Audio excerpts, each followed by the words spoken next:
राष्ट्रीय राइफल्स में कैसे शामिल हों?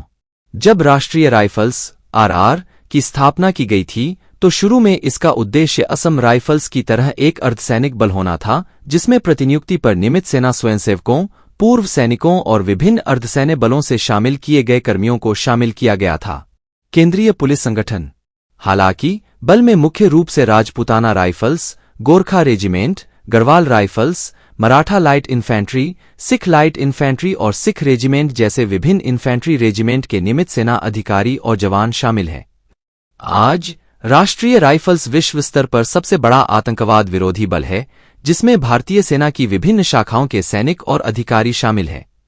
राष्ट्रीय राइफल्स के आधे सैनिक और अधिकारी भारतीय सेना की पैदल सेना से आते हैं, जबकि राष्ट्रीय राइफल्स के शेष आधे सैनिक और अधिकारी शेष भारतीय सेना से आते हैं। भारतीय सेना की विभिन्न शाखाओं के अधिकारी 2 से 3 साल की अवधि के लिए प्रतिनियुक्ति पर काम करते हैं, जो राष्ट्रीय राइफल्स के लिए कुल जनशक्ति का आधा हिस्सा प्रदान करते हैं, जबकि सेना सेवा कोर, सिग्नल कोर और इलेक्ट्रॉनिक्स और मैकेनिकल इंजीनियर कोर योगदान करते हैं। 10% और शेष 40% अन्य हथियारों द्वारा प्रदान किया जाता है। भारतीय सेना की प्रत्येक इन्फेंट्री रेजिमेंट में कम से कम 2 राष्ट्रीय राइफल्स बटालियन हैं। उनके कार्यकाल के दौरान ऐसी भारतीय सेना रेजिमेंट के सैनिकों और अधिकारियों को 2 से 3 साल की अवधि के लिए राष्ट्रीय राइफल्स बटालियन में सेवा के लिए भेजा जा सकता है। राष्ट्रीय राइफल्स में प्रतिनियुक्त सैनिकों और अधिकारियों को नियमित सेना कर्मियों की तुलना में अधिक वेतन मिलता है, जो अतिरिक्त लाभों के साथ 25% अधिक है, जो इसे एक वांछनीय अवसर बनाता है। एक सैनिक या अधिकारी को राष्ट्रीय राइफल्स में प्रतिनियुक्त होने के लिए पहले भारतीय सेना में एक जवान या अधिकारी के रूप में काम करना होगा। राष्ट्रीय राइफल्स के लिए कोई सीधी भर्ती प्रक्रिया नहीं है। किसी को पहले 3 साल का एनडीए प्रशिक्षण पूरा करना होगा, उसके बाद भारतीय सैन्य अकादमी (आईएमए) में 1 साल पूरा करना होगा। आईएमए से कमीशनिंग के बाद कोई भी अपनी संबंधित रेजिमेंट में शामिल हो सकता है और फिर राष्ट्रीय राइफल्स में प्रतिनियुक्त किया जा सकता है। आप यूपीएससी एनडीए, यूपीएससी सीडीएस आदि भर्ती प्रक्रियाओं के माध्यम से सीधे राष्ट्रीय राइफल्स में शामिल नहीं हो सकते हैं। राष्ट्रीय राइफल्स प्री इंडक्शन ट्रेनिंग प्रक्रिया। राष्ट्रीय राइफल्स भारतीय सेना की कुशल परिचालन बहुमुखी प्रतिभा वाली एक विशेष शाखा है, जो इसे अन्य शाखाओं से अलग करती है। सेना ने अपने विशेष कौशल के कारण अपनी बख्तरबंद रेजिमेंटों से जनशक्ति को राष्ट्रीय राइफल्स में स्थानांतरित कर दिया है।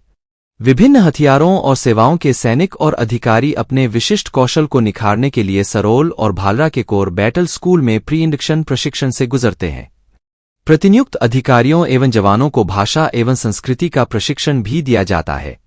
राष्ट्रीय राइफल्स में तैनात होने से पहले अधिकारियों को इम्प्रोवाइज्ड एक्सप्लोसिव डिवाइस (आईईडी) को संभालने, पता लगाने और डिफ्यूज करने के लिए विशेष प्रशिक्षण से भी गुजरना पड़ता है। बल में शामिल होने से पहले सैनिकों और अधिकारियों को शत्रुतापूर्ण शहरी और अर्धशहरी वातावरण में लड़ने के लिए आवश्यक कौशल से लैस करने के लिए कोर बैटल स्कूल में 4 सप्ताह के लिए विशेष प्री इंडक्शन प्रशिक्षण प्राप्त होता है। इस प्रशिक्षण में भाईचारा बनाना, शारीरिक फिटनेस, हथियार चलाना, निशानेबाजी और उनके सामने आने वाली जमीनी स्थिति के लिए तैयारी करना शामिल है। नजदीकी लड़ाई, छोटी इकाई रणनीति, शहरी युद्ध और कमरा खोलने साफ करने का अभ्यास भी प्रशिक्षण का हिस्सा हैं। राष्ट्रीय राइफल्स के प्रशिक्षण कार्यक्रम में शारीरिक फिटनेस, हथियार संचालन और सामरिक युद्धाभ्यास सहित कौशल की एक विस्तृत श्रृंखला शामिल है। इसके अलावा सैनिकों को विभिन्न प्रकार के युद्धों जैसे शहरी, जंगल, पहाड़ और रेगिस्तानी युद्ध में विशेष प्रशिक्षण से गुजरना पड़ता है, ताकि उन्हें किसी भी इलाके में सामना करने के लिए तैयार किया जा सके।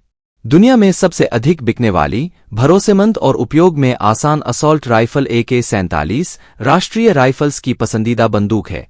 यद्यपि आरआर बटालियनों में प्रतिनियुक्ति पर सैनिकों को भारतीय सेना की मुख्य असॉल्ट राइफल इंसास 5.556 के साथ प्रशिक्षित और जारी किया जाता है, फिर भी उन्हें AK-47 पर बड़े पैमाने पर प्रशिक्षण देना पड़ता है, जब तक कि वे इसमें कुशल न हो जाएं, यहां तक कि अपनी नींद में भी।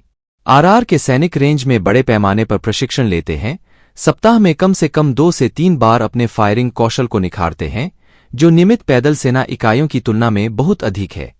आरआर एक गोली एक दुश्मन, एक गोली एक मार के आदर्श वाक्य के साथ ट्रिगर अनुशासन और गोला बारूद के कुशल उपयोग पर भी जोर देता है। Thanks for watching this video. Please like and subscribe NBZ Indian Army channel for more videos.